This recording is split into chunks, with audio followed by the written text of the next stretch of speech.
दोस्तों, मैं डीसी दांगी अध्ययन एकेडमी में आपका स्वागत करता हूं। जैसा कि आप जानते हैं कि कल मैंने आपको पाचन तंत्र का पहला भाग पढ़ा दिया था। आज पाचन तंत्र का नेक्स्ट वीडियो लेकर आया हूं, है ना दोस्तों। तो आज हम चित्र भी बनाएंगे, चित्र के साथ में देखेंगे भी है कि हमें क्या क्या पढ़ना है और कौन कौन सी जगह से क्वेश्चन आते हैं। 2018 ऐसे जो जेल प्रेरी की एग्ज़ाम हुई थी उसमें क्वेश्चन आया था, चित्र से क्वेश्चन आया था, पाचन तंत्र के चित्र से क्वेश्चन आया था। कौन सा क्वेश्चन आया था वो भी मैं आपको बताने वाला हूं, ठीक है दोस्तों। तो देखते हैं, अपन पहले एक चित्र बना लेते हैं। मैंने पाचन तंत्र में आपको दांत और जीभ यानी मुख गुहा पढ़ा दी थी, बक्कल केविटी। और याद रखना, पाचन की क्रिया सबसे पहले कहां से शुरू होती है? मुख गुहा से ही होती है। तो ये भी क्वेश्चन पूछा जा सकता है कि हमारे शरीर में पाचन कहां से स्टार्ट होता है, तो पाचन की क्रिया मुख से ही चालू होती है, ठीक है दोस्तों। आगे बढ़ते हैं, अपन चित्र बना के मैंने थोड़ा सा बनाने की कोशिश की है, देखते हैं इसमें बना के, है ना।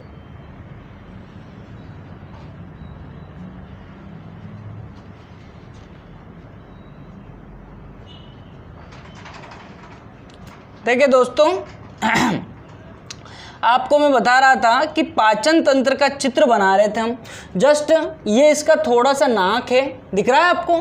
हाँ, और ये इसकी खोपड़ी है। अगर आप चाहो तो इसमें बाल भी लगा सकते हो, बिल्कुल। ये आपका कान हो गया, है ना। उसके अलावा देखा जाए तो ये हमारी मुख गुहा हो गई, और यहाँ से मुख गुहा से नीचे चलते हैं तो ये नली आ गई, जिसे हम आहार नाल कहते हैं। क्या कहते हैं? आहार नाल कहते हैं। देखते हैं आगे, ये आमाशय आ गए, और आमाशय के नीचे देखते हैं कि यू आकार की नली और आपको दिखेगी, जिसे हम छोटी आंत का पहला भाग कहते हैं, जिसका नाम है डियोडेनम। क्या नाम है दोस्तों? डियोडेनम। तो देखें आप, मैं थोड़ा सा बनाने की कोशिश कर रहा हूँ ना, बिल्कुल। तो देखें, ये आपकी डियोडेनम हो गई, और डियोडेनम के नीचे जेजुनम चालू हो गई।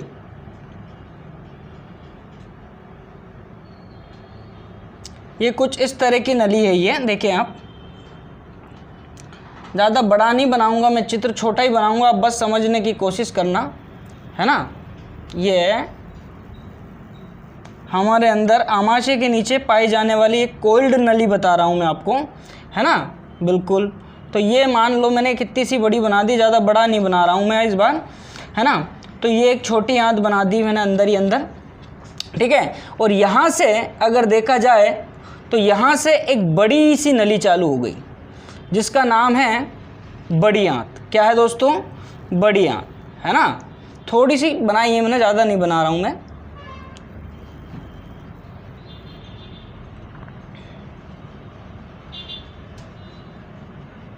ये आपकी हो गई बड़ी आंत, ठीक है दोस्तों, बिल्कुल। तो ये आपकी हो गई बड़ी आंत, और ये हो गया इसका एनस।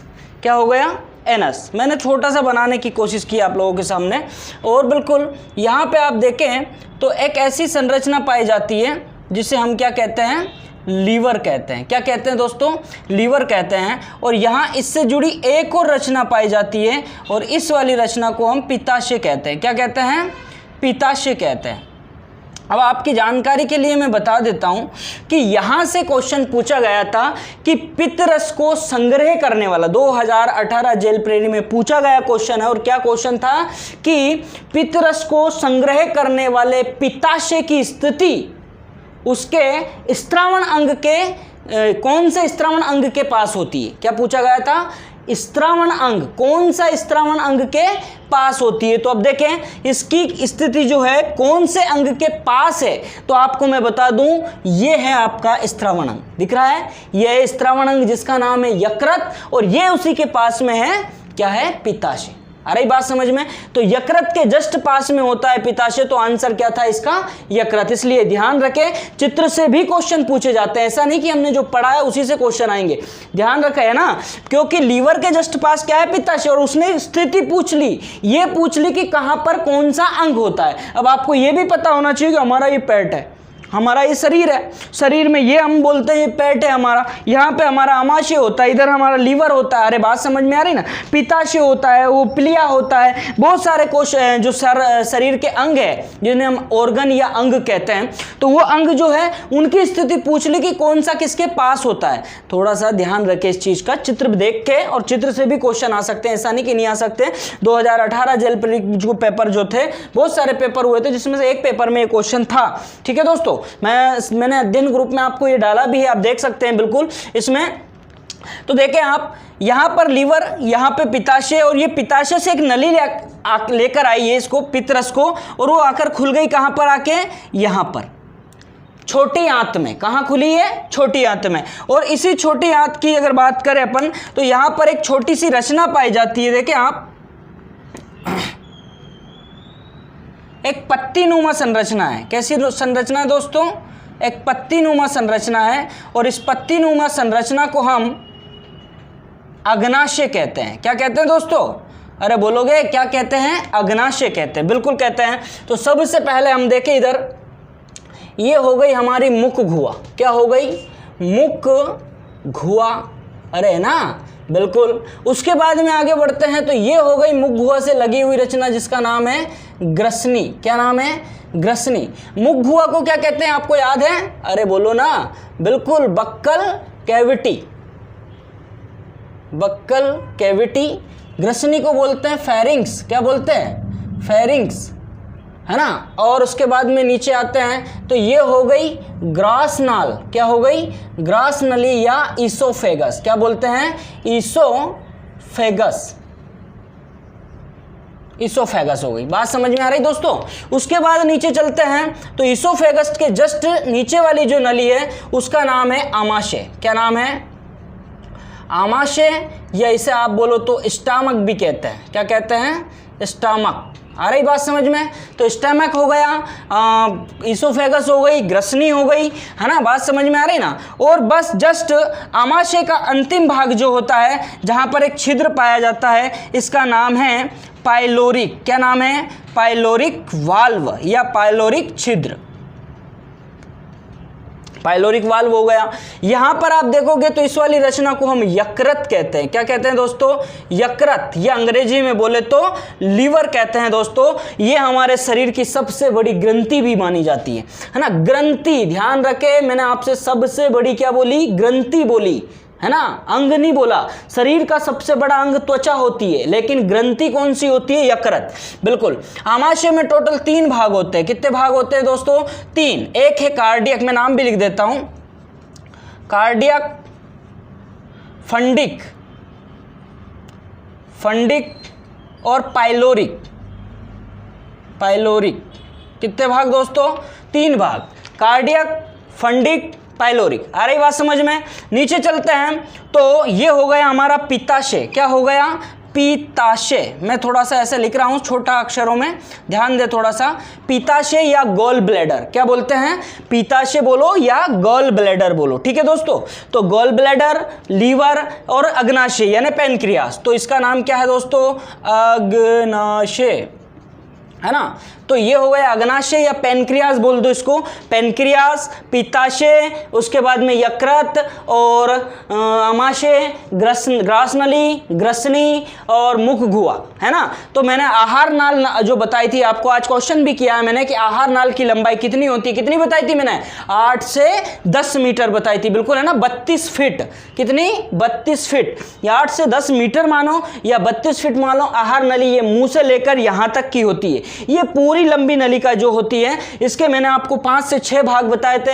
पहला बताया था मुख गुहा, दूसरा बताया था ग्रसनी, तीसरा बताया था ग्रास नली, चौथा आमाशय, और 5वां बताया था मैंने छोटी आंत। क्या बताया दोस्तों? छोटी आंत। तो छोटी आंत का पहला भाग ये आपके सामने लिख रहा हूं मैं, इसका नाम है डियोडेनम। क्या नाम है? डियोडेनम। डियोडेनम जो होती है, ये छोटी आंत जो है आमाशय से लगी हुई पहला भाग होता है छोटी आंत का। उसके बाद में बात करें दूसरे भाग का, तो जेजुनम। क्या नाम है दोस्तों? जेजुनम। जेजुनम के बाद में तीसरा भाग अगर हम छोटी आंत की बात करें, तो उसका नाम है दोस्तों इलियम। क्या नाम है? इलियम। बात समझ में आ रही है? बिल्कुल। तो ये आपको बता दूं मैं, लगभग 25 सेंटीमीटर लंबी नलिका होती है जो यू आकार की होती है। कौन सी नलिका? डियोडेनम। उसके बाद दूसरा छोटी आंत का भाग जिसे हम जेजुनम कहते हैं, जेजुनम की लंबाई होती है 2.5 मीटर। दोस्तों याद रखना, क्वेश्चन पूछा जा सकता है कि कितनी मीटर होती है?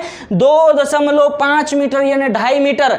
चौड़ाई नहीं बताई मैंने, ये लंबाई बताई, और लंबाई कितनी है? 2.5 मीटर, बहुत होता है। उसके बाद में इलियम की बात करें तो 3.5 मीटर की बात करते हैं। कितनी होती है? 3.5 मीटर होती है इलियम। क्या होती है? इलियम। इलियम के बाद बात करते हैं हम, तो यहां पर एक और छिद्र पाया जाता है ना, जहां छोटी आंत और बड़ी आंत जुड़ती है, उस छिद्र का नाम बता देता हूं, इलियम है ना। लास्ट भाग क्या है? इलिया। तो इलियम से बना है इलियो।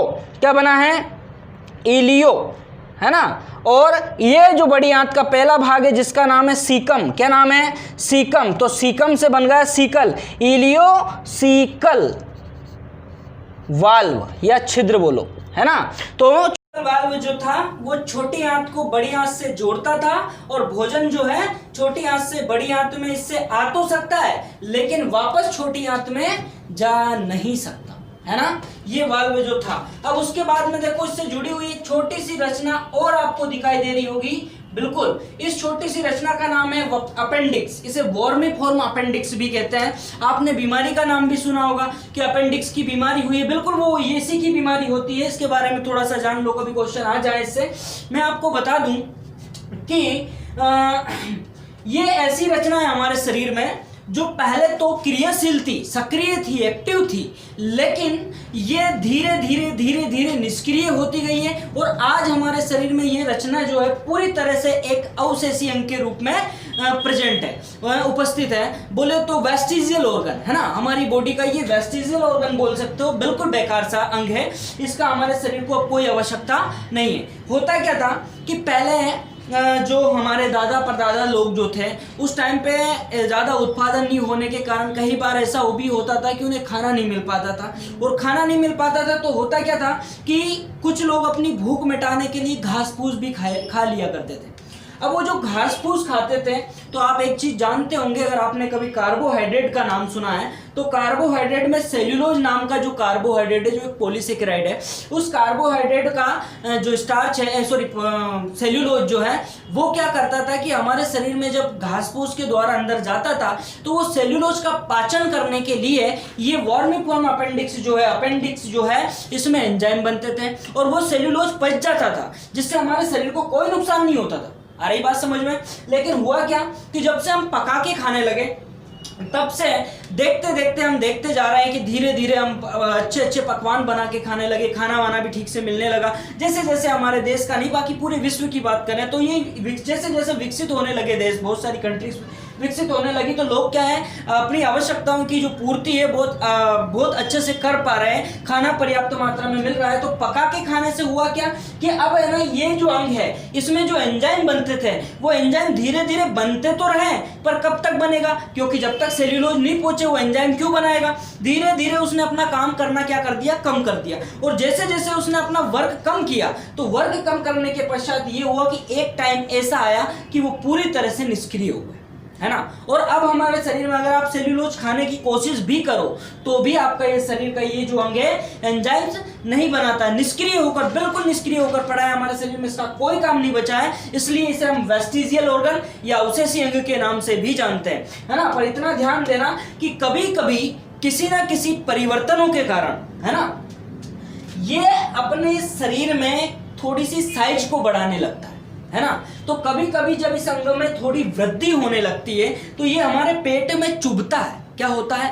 पेट में चुभता है, और चुभने के कारण हमें ऐसा फील होता है कि ये हमारा पेट दर्द कर रहा है। ठीक है, जब हम पेट दर्द के लिए डॉक्टर को दिखाते हैं, तो वो कभी सोनोग्राफी वगैरह के द्वारा इस चीज को पता कर लेते हैं कि अपेंडिक्स जो है उसकी साइज बड़ी हो गई है। तो बस कुछ नहीं करता है, डॉक्टर इसको ऑपरेशन द्वारा कट करके शरीर से बाहर निकाल देता है, और हम सही हो जाते हैं। आ रही बात समझ में दोस्तों? तो अपेंडिक्स वाली जो रचना है, इसके बारे में मैंने बता दिया कि यह शरीर में पाया जाने वाला वेस्ट अंग है, इसका कोई काम नहीं बचा अब। हाँ, पर पहले ये शरीर में सेल्यूलोज को पचाने वाले एंजाइम्सों का सिक्रीशन करता था। क्या करता था दोस्तों? एंजाइम्स का सिक्रीशन करता था। ठीक है, तो अपेंडिक्स हो गया आपका। उसके बाद बात करते हैं हम बड़ी आंत की। कौन सी आंत की? बड़ी आंत का। यहां से लेकर देखा जाए तो ये यहां से लेकर इधर आने वाली पूरी की पूरी आंत ये कहलाती है बड़ी आंत। क्या कहलाती है दोस्तों? बड़ी।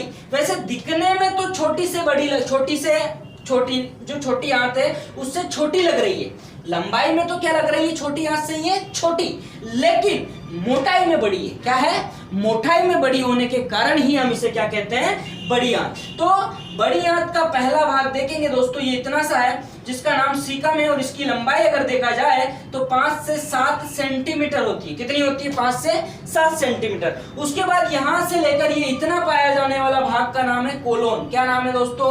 कोलन नाम है। और ये कोलन जो है, इस कोलन की लंबाई की अगर बात करूं तो 1.3 मीटर होती है दोस्तों, है ना। 1 मीटर से भी ज्यादा इसकी लंबाई 1.3 मीटर लंबी होती है। और उसके बाद में यहां से ये इतना सा जो एरिया है इसका नाम है दोस्तों रेक्टम। क्या नाम है? अरे क्या नाम है? रेक्टम या मलाशय। क्या बोलते हैं? मलाशय। रेक्टम या दोस्तों दिखाई नहीं दे रहा होगा, चलो ठीक है मैं देखता हूं। रेक्टम, रेक्टम या इसी को बोलते हैं मलाशय। क्या बोलते हैं? रेक्टम या मलाशय। मलाशय, पित्ताशय, आमाशय। मेरी बात समझ में आ रही है आपको? तो जहां पर आशय आशय वर्ड लगता है ज्यादातर उस जगह पर संचित होने का काम होता है। ठीक है ना। तो देखिए आप, मलाशय, मलाशय मतलब होगा मल को संग्रह करने वाला। ऐसा अंग हमारी बॉडी का, बड़ी आंत का वो भाग जिसमें मल इकट्ठा होता है उसे बोलते हैं मलाशय या रेक्टम। और इसकी लंबाई केवल और केवल 20 सेंटीमीटर होती है। कितनी होती है? जब 20 सेंटीमीटर वाला एरिया हमारा वेस्ट मटेरियल से भर जाता है तो बस उसके बाद में क्या होता है? इसका बाहर निकालना ही होता है ना। बिल्कुल। तो ये था मलाशय, ये कोलन और ये सीकम, ये तीनों मिला के बनती है बड़ी आंत। और इसके पहले देखा हम छोटी आंत का यू आकार का भाग जिसका नाम हमने लिखा है डियोडेनम, दूसरा भाग जिसका नाम जेजुनम और तीसरा भाग छोटी आंत का जिसका नाम इलियम। इन तीनों से मिलकर बनी है छोटी आंत और ये तीनों मिलकर बनाते हैं बड़ी आंत। और आखिरी में ये वाला भाग जिसका नाम है एनस। क्या नाम है दोस्तों? एनस, या इसे हम गुदा द्वार भी कहते हैं। इसके द्वारा अपचित वेस्ट मटेरियल को हम क्या कर देते हैं? बाहर कर देते हैं। क्या कर देते हैं? बाहर कर देते हैं। ये आपके सामने एक चित्र बनाया है मैंने, आप चाहे तो इसका स्क्रीनशॉट ले सकते हैं, इसमें अभी आपको समझाऊंगा, है ना दोस्तों। तो देख लें आप, एक बार स्क्रीनशॉट ले लें, मैं आपको बता देता हूं आगे का। ले लिया? चलो अब हम शुरू करते हैं यहीं से वापस। पाचन तंत्र का ये चित्र आपके सामने दिखाई दे रहा होगा दोस्तों। देखें मैं आपके सामने वीडियो में इसको बना भी रहा हूं, इसलिए क्या होता है जल्दी जल्दी में हो सकता है थोड़ा सा डायग्राम ठीक ना लगता हो, पर फिर भी मुझे लगता है वहां तक मैंने हर एक ऑर्गन बनाया, आपको समझाने की पूरी कोशिश की। बिल्कुल, है ना। तो देखें आप, यहां से मैंने पहला बताया आपको मुख हुआ जिसमें जीभ और दांत मैंने आपको पढ़ा दिया है। अब हमें पढ़ना है ग्रसनी, उसके बाद ग्रासनली, उसके बाद आमाशय, उसके बाद में अगर देखा जाए तो छोटी आंत, बड़ी आंत और मलाशय, है ना। समझ में आ रही दोस्तों? ये सारी चीजें पढ़ेंगे। उसके साथ में जो जुड़ा है हमारे पाचन तंत्र का दूसरा भाग जिसे हमने बोला था पाचक ग्रंथियां। क्या बोला था दोस्तों? पाचक ग्रंथियां। तो बिल्कुल आपकी पाचक ग्रंथियों में यहाँ पर एक लार ग्रंथियां होती है, यहाँ मुंह के पास भी आपकी जीभ के नीचे भी लार ग्रंथियां होती है ना। तो पहली ग्रंथियों का नाम था, मैंने लार ग्रंथियां बता दी जिससे लार मिलती है इसमें। उसके बाद में दूसरी बात करें हम तो इस ग्रसनी के नीचे आमाशय में आते हैं। और आमाशय में मैं आपको बता दूं, आमाशय की दीवार जो होती है यहां पर पाई जाती है कौन सी ग्रंथियां दोस्तों? अरे बोलोगे, यहां पर पाई जाती है जठर ग्रंथियां। कौन सी ग्रंथियां? अरे बोलो ना, कौन सी? जठर ग्रंथियां। और ये कौन सी ग्रंथियां हो गई दोस्तों? तो ये हो गई आपकी लार ग्रंथियां। कौन सी ग्रंथियां? अरे बोलोगे, लार ग्रंथियां। समझ में आ रही? लार ग्रंथियां हो गई, जठर ग्रंथियां हो गई। ये एक बड़ी सी रचना जिसे हम ग्रंथि भी कहते हैं, यकृत, ये मानव शरीर की सबसे बड़ी ग्रंथि भी है और सबसे बड़ी बाह्यस्रावी ग्रंथि, एक्सोक्राइन ग्लैंड्स के नाम से भी जानते हैं हमसे। यानी largest glands of our body is called liver. क्या बोलते हैं? लीवर। बिल्कुल। तो देखें आप, ये भी मानव शरीर की सबसे बड़ी ग्रंथि है। उसके बाद आप देखोगे तो ये भी दूसरे नंबर की बड़ी ग्रंथि है जिसका नाम है अग्नाशय। क्या नाम है दोस्तों? अग्नाशय नाम की ग्रंथि भी हमारे शरीर की दूसरी बड़ी ग्रंथि कहलाती है। उसके बाद नीचे चलेंगे तो ये छोटी आंत के अंदर भी दोस्तों कुछ ग्रंथियां पाई जाती है जिनका नाम है ब्रूनस। क्या नाम है? ब्रूनस। मैंने आपको बताया था, याद है आपको? ब्रूनस। 5 ग्रंथियों के नाम बताए थे मैंने पाचन तंत्र पढ़ाते टाइम पे आपके सामने। तो पाचन तंत्र के 2 भाग थे, पहला था आहार नाल, दूसरी थी पाचक ग्रंथियां। ये यहाँ से लेकर फैली हुई लंबी नाल को हम आहार नाल कहते हैं और उसमें रस स्रावित करने वाली ग्रंथियों को हम पाचक ग्रंथियां कहते हैं। ये आपके सामने पूरा का पूरा अगर देखा जाए तो एक पाचन तंत्र का डायग्राम है। ठीक है दोस्तों? बिल्कुल। और अब हम इसमें पाचन की क्रिया चालू करते हैं। ठीक है दोस्तों? तो देखें पाचन की क्रिया, तो देखते हैं, पाचन क्रिया शुरू कर लेते हैं। ठीक है दोस्तों? तो हमने मुख गुहा में दांत और जीभ दोनों पढ़ ली थी। दांत मैंने आपको बताए थे कि सबसे कठोरतम भाग हमारे शरीर का दांत का इनेमल होता है। बहुत सारे लोगों ने आंसर भी दिया है इस क्वेश्चन का, लेकिन मैक्सिमम लोगों ने मैंडिबल नाम की हड्डी बताई थी। तो आपकी जानकारी के लिए बता देता हूं मैं कि मैंडिबल नाम की जो हड्डी होती है वो मजबूत जरूर होती है, लेकिन वो शरीर का कठोर भाग नहीं होता, ठीक है ना। हाँ, हमारे शरीर का अगर सबसे कठोरतम भाग की बात करें तो वो इनेमल है। बिल्कुल, आप लोगों ने कुछ क्वेश्चन भी किए थे, कुछ लोगों ने कहना था कि सर कैसे, तो मैं आपको बता देता हूं थोड़ा सा कि आप हड्डी की अगर बात करें तो हड्डी मुर्गे की भी होती है, जिसे हम किन दांतों से चबाते हैं, इन्हीं दांतों से चबाते हैं। बिल्कुल, तो आप बताइए हड्डी कड़क हुई या फिर दांत कड़क हुए? अरे दांत हुए ना, तो दांत में भी सबसे बाहरी भाग जिसका नाम क्या है, इनेमल। क्या नाम है? इनेमल। तो इनेमल हमारे शरीर का सबसे कठोरतम भाग होता है, ध्यान रखिए इस बात का, है ना। बिल्कुल, तो इनेमल हो गया था। और दांत की बात करें तो दांत मैंने 4 प्रकार के बताए थे, इंसाइजर, केनायन, प्रीमोलर, मोलर, है ना। जिन लोगों ने फर्स्ट पार्ट नहीं देखा है डाइजेस्टिव सिस्टम का, पाचन तंत्र का, वो फर्स्ट पार्ट देखे, उसके बाद सेकंड पार्ट समझ में आएगा, है ना दोस्तों। बिल्कुल, तो मैं आपको बता दूं कि जो पाचन तंत्र की अगर हम बात कर रहे थे तो जीभ और जीभ के साथ दांत, दांत में मैंने आपको बताए थे 4 प्रकार, इंसाइजर, केनायन, प्रीमोलर और मोलर, है ना। काटने वाले दांत हम इंसाइजर कहते हैं और फाड़ने चीरने वाले केनायन, चबाने पीसने वाले को मोलर कहते हैं और प्रीमोलर कहते हैं। समझ में आया ना। इसके बाद में हमने बात करी थी डेंटल फॉर्मूला या दंत सूत्र। दंत सूत्र टोटली 2 टाइप्स का होता था। कौन कौन से टाइप्स के? तो पहला था स्थायी और दूसरा था स्थायी, यानी टेम्परेरी और परमानेंट, है ना। तो टेम्परेरी जो था उसमें हमारे दांत आते हैं 20 के लगभग, कितने आते हैं? 20, और वो टूट जाते हैं, उनकी जगह पर रिप्लेसमेंट होकर टोटल 32 दांत हो जाते हैं हमारे, जिन्हें हम स्थायी दांत कहते हैं। क्या कहते हैं दोस्तों? स्थायी दांत। जब एक बार टूट जाए तो फिर डबल नहीं आते, और जो टूट कर आते हैं उन्हें हम अस्थायी दांत कहते हैं, टेम्परेरी टीथ कहते हैं। समझ में आ रहा है ना। तो टोटल बच्चों में दूध के दांतों की संख्या पूछे या अस्थायी दांतों की संख्या पूछे तो आपकी संख्या बतानी है 20, और उसका डेंटल फॉर्मूला क्या था? 2102। उसके बाद में अगर हम बात करें तो दूसरा जो था वो था स्थायी दांतों की संख्या, तो टोटल थी 32 और फॉर्मूला था 2123। क्या था? 2123। आगे बढ़ते हैं, है ना, दूसरा लेकर आते हैं, फिर आगे बढ़ते हैं। फिर हमने दांत के बाद जीभ पढ़ी थी। जीभ भी मैंने आपको बता दी थी कि हमारी जीभ में 3000 लगभग स्वाद कलिकाएं होती है, जिसके द्वारा हम स्वाद ग्रहण करते हैं। संवेदी अंग भी मस्तिष्क में वो संवेदनाओं को पहुंचाती है, ठीक है। उसके बाद हम बात करते हैं ग्रसनी की। क्या बात करें दोस्तों? ग्रसनी की। तो आपकी जानकारी के लिए मैं बता दूं कि देखें, आहार नाल की मुख गुहा से जुड़ी हुई रचना ये यहां से यहां तक दिखाई दे रही है। अरे दिखाई दे रही है ना, जो मैंने आपको लगभग बताई थी 12.5 सेंटीमीटर, तो ये रचना कहलाती है आपकी, क्या कहलाती है?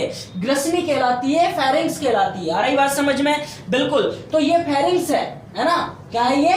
फेरिंग्स। तो फेरिंग्स जो है ये तो हो गई मुंह की जो नाल है, आहार नाल की ग्रसनी वाला भाग है। लेकिन इसी तरह हमारे नाक से भी एक भाग आता है। देखिए, हमारी नाक वाली नाल भी एक है ना, मुंह के जस्ट ऊपर वाला हिस्सा हमारा नाक वाला कहलाता है। तो जब मुंह के बाद में नाक वाली नाल जब आती है तो ये दोनों नाल एक दूसरे को क्या करती है? क्रॉस करती है। एक दूसरे को क्या करती है? ऐसे क्रॉस करती है ना दोस्तों। तो जहां पर ये क्रॉस करती है उस क्रॉस वाले स्थान पर एक छिद्र होता है। क्या होता है दोस्तों? एक छिद्र होता है। तो वो छिद्र क्या करता है कि जब आप सांस लेते हो तो इस वाले को बंद कर देता है, और जब आप भोजन के निवाले को अंदर लेते हो तो इस वाले को बंद कर देता है। आ रही बात समझ में? इस छिद्र को बोलते हैं ग्लोटिस। क्या बोलते हैं? छिद्र को ग्लोटिस कहते हैं। और इसके ऊपर जो ढक्कन है, ये बंद करने वाला ढक्कन, ये कहलाता है इपीग्लोटिस। क्या कहलाता है दोस्तों? इपीग्लोटिस कहलाता है। तो आपकी जानकारी के लिए बता दूं कि कमरे 2 हैं और दरवाजा 1 है। क्या बोल सकते हैं? कमरे 2 है और दरवाजा 1 है। जब हम एक कमरे को खोलते हैं तो दूसरा अपने आप बंद हो जाता है, और जब हम दूसरे को खोलते हैं तो पहला वाला बंद हो जाता है। सीधी सी बात ऐसी है। तो जो गेट है, दरवाजा है, उसी को हमने बोला इपीग्लोटिस। क्या बोला? इपीग्लोटिस। और जो छेद है उसमें, उसे बोला हमने ग्लोटिस। क्या बोला दोस्तों? ग्लोटिस। तो ग्रसनी किसे कहते हैं? तो कि हमारी मुख गुहा यानी अर्थात आहार नाल और सांस नाल जो है, आहार नाल और श्वास नाल जो है, उसके दोनों के क्रॉस स्थान को हम बोलते हैं ग्रसनी। क्या बोलते हैं?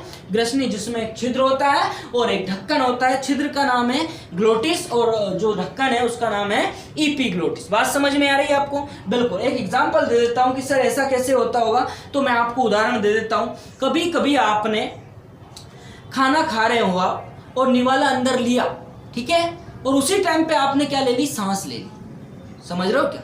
तो आपने निवाला भी लिया और सांस भी ले ली। तो हुआ क्या कि ना तो ढक्कन दरवाजे पे, दोनों दरवाजे पे लग ही नहीं पाया, बीच में था ढक्कन। कहाँ था? ना तो उधर वाले दरवाजे पे लगा था और ना इधर वाले, ना तो जो आहार नाल वाली नली है उसमें लगा था और ना सांस लेने वाली में। जब दोनों में नहीं लगा होता है और ऐसा अगर हो जाता है तो फिर होता क्या है कि जो आहार नाली का भोजन है वो नाक वाली नली में आ जाता है और उसकी वजह से हमें यहाँ तीखा तीखा लगता है। देखा आपने ऐसा कभी हो? कभी पानी पीते टाइम पे भी आपने ऐसा किया हो तो ऐसा हो जाता है, नाक से पानी आ जाता है, अरे आ जाता है ना, छी छी छी छी, पर फिर भी बताना तो पड़े, जो है वो है, ठीक है। तो ऐसा होता है, ये इसका एग्जाम्पल है कि आपके साथ अगर ऐसी क्रिया हो रही है, इसका मतलब ये है कि दोनों के बीच में एक ही ढक्कन है, ठीक, बिल्कुल।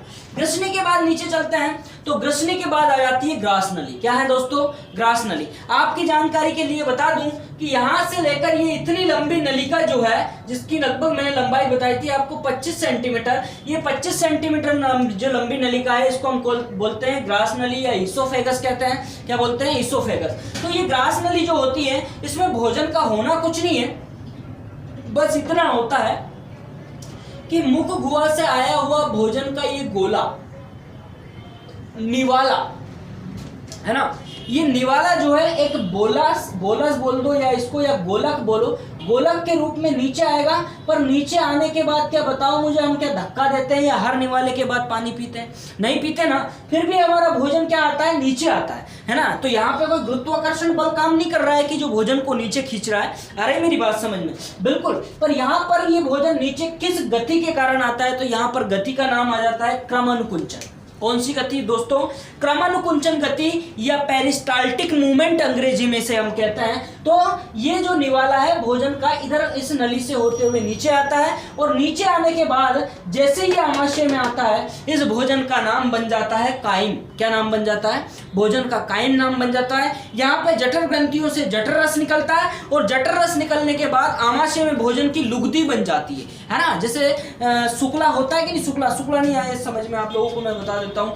एक पीसा हुआ मटेरियल, लुगदी यार, हम कूट लेते हैं ना किसी भी चीज को तो बिल्कुल चूर चूर चूर हो जाती है, बस उसी तरह की रचना बन जाती है भोजन को, जिसे हम काइम कहते हैं। और ये काइम वाली रचना हमारे आमाशय में संचित रहती है। भोजन में लगभग देखा जाए तो 3 से 4 घंटे, पाचन की क्रिया में 3 से 4 घंटे की क्रिया भोजन की यहाँ आमाशय में होती है। और भोजन में सबसे ज्यादा प्रोटीन का पाचन आमाशय के अंदर होता है दोस्तों। वैसे तो सभी चीजों का होता है, पर ज्यादातर प्रोटीन का पाचन कहाँ होता है? तो आमाशय में होता है। छोटी आंत में भी होगा, पर यहाँ पे भी होता है, ठीक है दोस्तों। यहाँ पे अगर हम बात करें, आमाशय में जठर ग्रंथियों से जठर रस निकला था और मुंह में लार ग्रंथियों से लार निकली थी। अगर बात करें हम लार की, तो लार के बारे में भी मैं आपको बताऊंगा, क्योंकि आधा लीटर से लेकर 1.5 लीटर तक एक दिन में व्यक्ति अपने मुंह से लार बनाता है, लार ग्रंथियों द्वारा, है ना। लार ग्रंथियों की संख्या टोटल 6 होती है और लार का पीएच लगभग 6.8 होता है, जिस पर एक एंजाइम्स काम करता है, टाइलिन या एमाइलेज कहते हैं। और लार में पाया जाने वाला एंजाइम्स भी वही होता है, उस बारे में हम डिस्कस करेंगे। पर वो डाइजेस्टिव ग्लैंड या पाचक ग्रंथियों का एक अलग ही पार्ट बनाएंगे, या नेक्स्ट वीडियो में उसको मैं आपको समझाऊंगा। पूरी 5 ग्रंथियां अलग अलग, उनसे क्वेश्चन बनता है। यहाँ पर मैं आपको बताने जा रहा था कि लार मिल गई, भोजन आ गया, आमाशय में लुगदी बन गई, भोजन को हमने काइम बोला। और काइम जो भोजन बना था वो 3-4 घंटे यहाँ रुकेगा, यहाँ पे उसमें पाचन होने की क्रिया हो जाएगी। और पाचन होने के बाद ये आपके सामने एक गेट दिख रहा है जिसका नाम है पाइलोरिक वाल्व। कौन सा वाल्व है दोस्तों? पाइलोरिक वाल्व के द्वारा भोजन यहाँ से नीचे आ जाता है।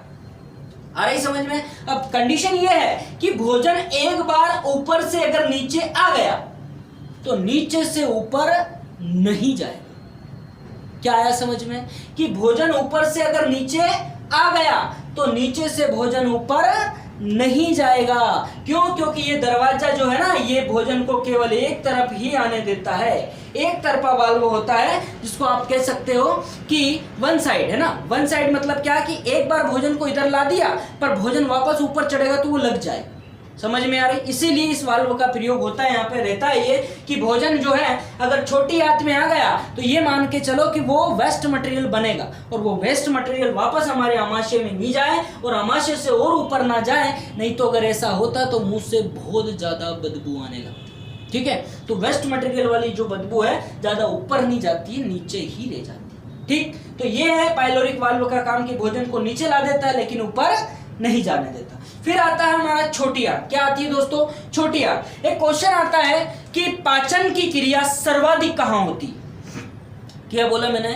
पाचन की सर्वाधिक क्रिया कहाँ होती है? अवशोषण की सर्वाधिक क्रिया कहाँ होती है? तो सबसे ज्यादा पाचन और अवशोषण का कार्य जो होता है दोस्तों वो छोटी आंत में होता है। किसमें होता है? छोटी आंत में। क्यों होता है आप खुद देखें। यकृत है, अरे लीवर है ना, ये देखो, और इस लीवर की अगर हम बात करें तो पित्ताशय पित्तरस निकलता है लीवर से, जो पित्ताशय में संग्रहित होता है, और ये पित्ताशय से आता हुआ छोटी आंत में आ जाता है, और अग्नाशय से भी जो अग्नाशय रस निकलता है वो भी छोटी आंत में आ जाता है। तो दोनों जगह से निकला हुआ दोनों तरह का रस, साथ ही साथ बुनस ग्रंथियों से, आंतरिक ग्रंथियों से आंत में से रस निकलता है, वो सारा का सारा छोटी आंत में इकट्ठा होता है, और इसमें बहुत सारा एंजाइम्स होते हैं, और बहुत सारे एंजाइम्स होते हैं। तो पाचन की सर्वाधिक क्रिया यही होती है। तो छोटी आंत में पाचन की क्रिया भी होती है, अवशोषण की क्रिया भी होती है, और पाचन होने के बाद अवशोषित हो जाता है भोज्य पदार्थ, और बचा खुचा मटेरियल जो होता है जिसे हम अपचित भोजन कहते हैं। कौन सा भोजन कहते हैं दोस्तों? अपचित। यह अपचित भोजन जो है इस नली से होता हुआ यहाँ पर इलियोसिकल वाल्व से होता हुआ बिल्कुल बड़ी आंत में प्रवेश कर जाता है। क्या कर जाता है? बड़ी आंत में प्रवेश कर जाता है। और जब यह भोजन बड़ी आंत में जाता है तो बड़ी आंत में इस भोजन में से केवल जल का अवशोषण होता है। किसका अवशोषण होता है? जल का अवशोषण होता है, और अपचित भोजन जो है आगे बढ़ता जाता है। ई कोलाई, याद करो मैंने अभी आपको कभी जीवाणु के बारे में बताया हो, तो बड़ी आंत में पाया जाने वाला जीवाणु जिसे हम ई कोलाई नाम का जीवाणु भी कहते हैं, ये ई कोलाई नाम का जीवाणु अपचित भोजन को क्या करता है? अरे मल में बदल देता है, वेस्ट मटेरियल में कन्वर्ट कर देता है, और ये वेस्ट मटेरियल धीरे धीरे धीरे बड़ी आंत से होता हुआ आगे चलता है, और उससे जल का अवशोषण होता जाता है, और पूरी तरह से अपचित भोजन मलाशय में मल के रूप में इकट्ठा हो जाता है। क्या हो जाता है? मलाशय में मल के रूप में इकट्ठा हो जाता है, और ये इकट्ठा मलाशय से मल के रूप में जो भोजन इकट्ठा हुआ, ये गुदा द्वार या एनस के द्वारा शरीर से आप जिस टाइम पे चाहते हो उस टाइम पे बाहर हो जाता है। ठीक दोस्तों, बिल्कुल। तो ये आपका पूरा पाचन तंत्र था। पाचन तंत्र में पाई जाने वाली जो ग्रंथियां हैं, पाचक ग्रंथियां, इनके बारे में डिस्कस करने वाले हैं हम नेक्स्ट वीडियो में। आज के लिए इतना रखते हैं, ठीक है दोस्तों। तो आपको मैं बता दूं, हमारे चैनल को लाइक करें, सब्सक्राइब करें, वीडियो को है ना, और अपने दोस्तों में शेयर भी करें, ठीक है। और आप लोगों को मैं शेयर मतलब शेयर करना है इसको, है ना, वो शेयर वाला शेयर नहीं, है ना, शेयर करें। और आपको मैं बता दूं, है ना, वीडियो को देखे भी है, और उसके बाद में क्वेश्चन जब पूछता हूं आप लोगों से तो बिल्कुल रिप्लाई करें। और यहां भी आपको अगर कोई डाउट आता है वीडियो में तो बिल्कुल आप उनको वीडियो में कमेंट्स करके हमें बताएं, ठीक है। आज के लिए इतना रखते हैं, थैंक यू, और नेक्स्ट वीडियो में मिलते हैं। ओके दोस्तों।